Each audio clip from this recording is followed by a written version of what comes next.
I found my wife's diary. I don't think we're going to stay together. My wife and I have been together since we were teenagers. We met when I was a sophomore and she was a senior. There was something exhilarating about that age difference. I felt like such a badass, cool kid for being able to swing a date with not only a senior, but a genuinely good-looking one at that. I used that exhilaration to my advantage, built up my confidence, learned from her maturity. Hell, she's the one who taught me how to drive.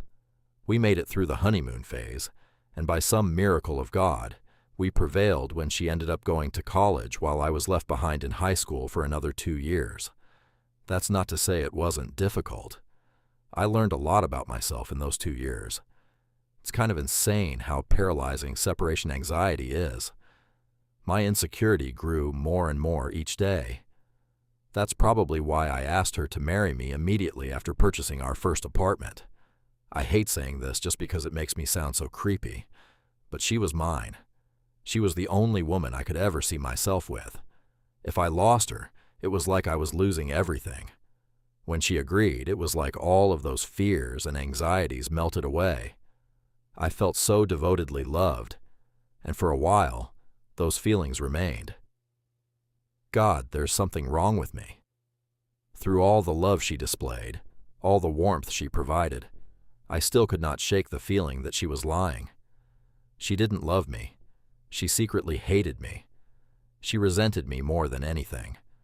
Those are the kind of thoughts that would keep me up at night while I held her in my arms as she slept peacefully. It wasn't long before those thoughts started creating friction between us. I could tell how tired she was of the constant need for reassurance, the pathetic insecurity that created arguments on a daily basis. Sometimes I wonder why she even stayed, why she put up with it for so long when, according to this fucking diary, she was so miserable. Maybe she just thought things would get better, that I'd grow out of this childish behavior and actually show some trust for once. But then again, maybe she liked to see me hurting. Maybe she got a sick thrill out of knowing that I was so torn up about her. And, let's be honest, any hope for personal growth and maturity was abandoned the moment I opened this notebook. I just don't understand. I don't get how she could just write these horrible things about me without so much as a second thought. Paranoid, possessive, obsessive, and the one that hurt me the most, terrifying. Me, the kid she taught to drive, the kid who fell head over heels for her and never looked back. And here she was, fucking scared of me, after all the freedom I gave her, letting her stay out till 8 p.m., letting her see her friends every month. I even went as far as to allow her a girls' night at the bar last month. It just wasn't enough for her.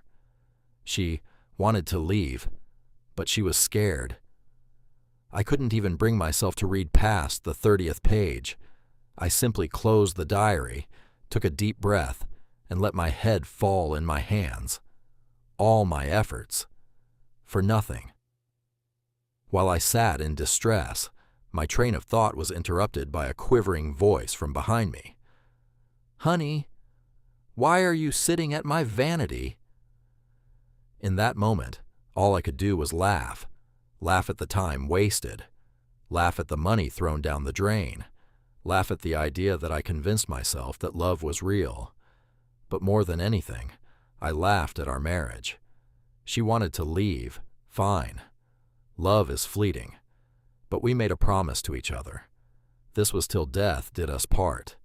And if she wanted to leave so bad, so be it.